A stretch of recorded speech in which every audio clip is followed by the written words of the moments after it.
আমাদের আজকের Python structured programming ক্লাসে আমি লেকচারের শুরুতেই গত ক্লাসের একটি ইরর কারেকশন দিয়ে শুরু করতে চাই। আমি যখন এই অংশটা পড়াচ্ছিলাম গত ক্লাসে, তখন বলছিলাম যে আমরা ম্যাক্সিমাম টাইমে বাইনারি ফাইল নিয়ে কাজ করব। এটা আসলে আমি ভুল বলছিলাম, আমি বলতে চাইছিলাম টেক্সট ফাইল, বাট মিস্টেকলি আমি বলে ফেলছি বাইনারি ফাইল। তো আমরা যতগুলো কাজ করব এখন, তো ম্যাক্সিমাম টাইমে আমরা টেক্সট ফাইল নিয়ে কাজ করব। ঠিক আছে, এই কথাটা বলার জন্য আমি এখানে গেলাম। আচ্ছা, এখন আমরা গত ক্লাসে এতটুকু পর্যন্ত দেখছিলাম, এই পর্যন্ত, এই ফিগার পর্যন্ত আসছিলাম, প্রোগ্রামটা দেখা হয় নাই। তো দেখো, আমাদের পাইথনে একটা ফাইল প্রোগ্রাম লেখার জন্য আমাদের ওপেন নামে একটা মেথড ইউজ করা হয়। এই ওপেন মেথডের মধ্যে, ওপেন মেথড যে আছে, ওপেন মেথডের ভিতরে আমরা প্রথমে ফাইলের নাম দিব। এইটা আমাদের ফাইলের নাম, এবং কোন মোডে ওপেন করতে চাই, অর্থাৎ ফাইলটা যে মোডে ওপেন করতে চাই, যদি এটা হয় রাইট অপারেশন, যদি এটা হয় রিড অপারেশন বা অন্য কোনো মোডে, তাহলে এই মোডের নাম লিখে দিব। যেমন আরতে বোঝাচ্ছে রিড মোডে ওপেন হবে। আমাদের যে ফাইলটা আছে মাই ফাইল ডট টিএক্সটি, এই ফাইলটা আমাদের রিড মোডে ওপেন হবে। ঠিক আছে, আর এটা ফাইল অবজেক্ট। ঠিক আছে, এটা এই ওপেন ফাংশনের রিটার্ন টাইপ একটা ফাইল অবজেক্ট। এটা ফাইল অবজেক্ট। ঠিক আছে, তো এখানে লুপের সাহায্যে আমরা ফাইলের প্রতিটা লাইনকে আমরা রিড করছি।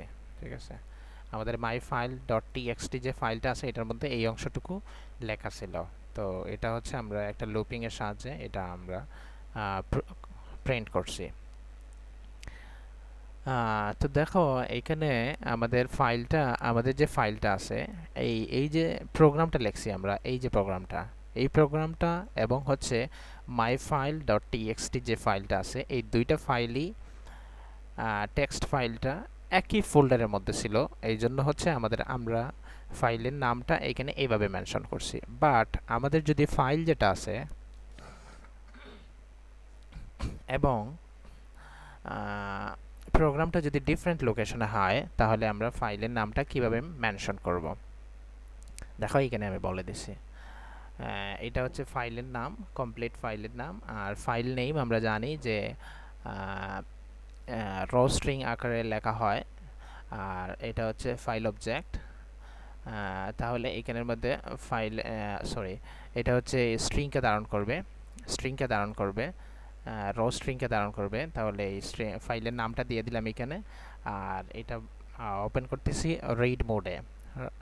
আর ওপেন যে ফাংশনটা আছে, ওপেন ফাংশনটা এই ফাইল অবজেক্টটা রিটার্ন করবে। তাহলে এইভাবে আমরা করতেছি। যদি আমাদের ডিফারেন্ট লোকেশনে হয়, তাহলে ফাইলের নামটা কিভাবে দিতে হয় এখানে আমি দেখাইলাম। দেখেছে, অর্থাৎ প্রোগ্রামটা একটা লোকেশনে আছে এবং আমাদের যে ফাইলটা আছে ডিফারেন্ট লোকেশনে।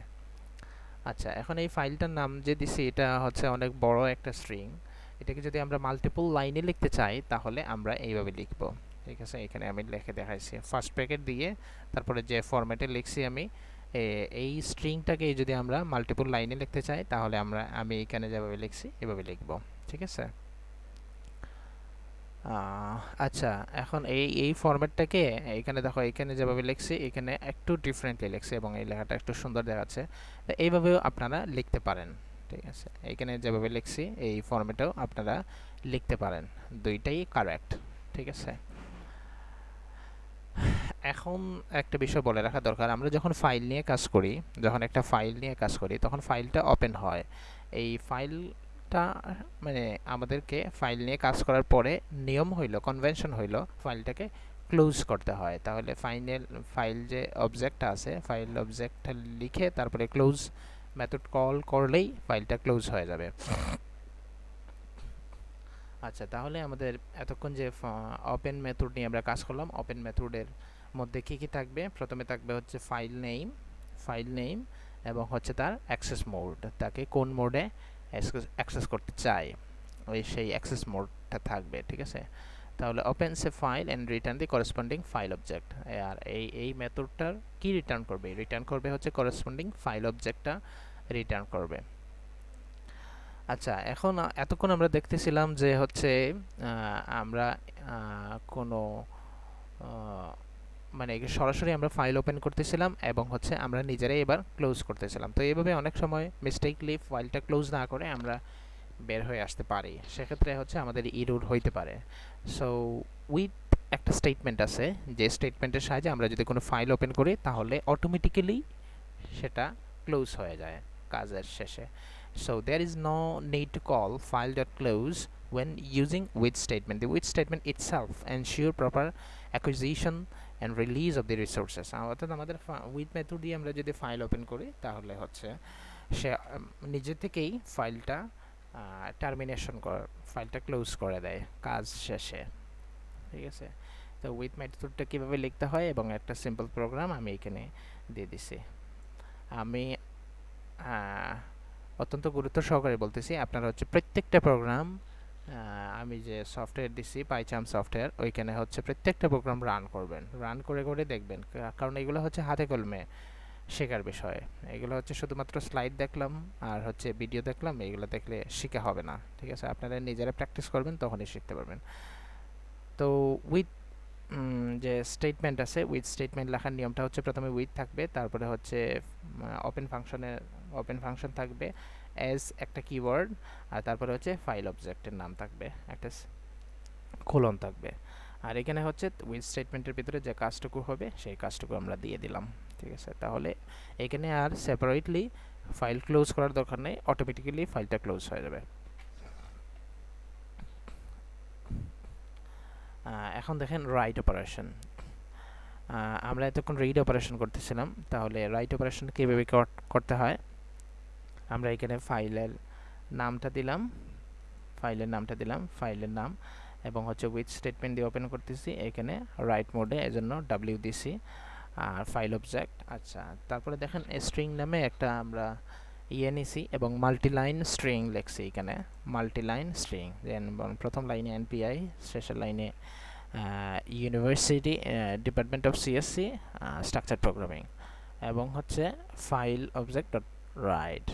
তাহলে ফাইল অবজেক্টের নাম লিখে রাইট দিয়ে রাইট মেথড কল করছি এবং স্ট্রিংটাকে দিয়ে দিছি। তো এটা হচ্ছে রাইট অপারেশন। তো রাইট অপারেশনের ক্ষেত্রে একটা বিষয় বলে রাখা দরকার, যদি আমাদের এই যে ফাইলের নামটা দিলাম, যে ফাইলটা হচ্ছে মূলত এই ফাইলটা, ফাইল নেই মাই ফাইল ডট টিএক্সটি, এই ফাইলটা যদি অলরেডি আমাদের এই লোকেশন, যে লোকেশনটা দিলাম, এই লোকেশনে এক্সিস্টেড থাকে, তাহলে ফাইলের যে কন্টেন্টগুলো আছে সেই কন্টেন্টগুলো মুছে যাবে এবং নতুন যেগুলো লিখছি এগুলা লেখা হবে আগে। ঠিক আছে, আবার যদি হচ্ছে ফাইল এই নামে কোনো ফাইল না থেকে থাকে তাহলে নতুন এই নামে ফাইল ক্রিয়েট হবে এবং ফাইলের মধ্যে এই অংশটুকু লেখা হবে আগে। তো রিড অপারেশনের ক্ষেত্রে আমাদের নতুন করে ফাইল ক্রিয়েট হয় না, পূর্ববর্তী ফাইল যে ফাইলটা থাকবে সেই ফাইলের কন্টেন্টগুলো আমরা রিড করতে পারি। আর রাইট অপারেশনের ক্ষেত্রে যদি আমাদের ফাইল অলরেডি এক্সিস্টেড থাকে তাহলে তার কন্টেন্টগুলো ইরেজ হয়ে নতুন কন্টেন্টগুলো ওভাররাইট হবে। আর যদি পুরাতন ফাইল না থাকে তাহলে আমাদের নতুন এই নামে, যে নাম আমরা দিব সেই নামে একটা নতুন ফাইল ক্রিয়েট হবে এবং কন্টেন্টগুলো লেখা হবে আগে। তো মোটামুটি ছিল এটা আমাদের ফাইল নিয়ে, আমাদের যে আমি যে স্লাইড তৈরি করছি এটার সর্বশেষ অংশ। ফাইল নিয়ে আমরা হচ্ছে ছোটোখাটো প্রজেক্ট করব, আমি প্রজেক্টটা তোমাদের অতি শীঘ্রই জানিয়ে দেবো ওকে। আজকের ক্লাস এতটুকুই, থ্যাংক ইউ।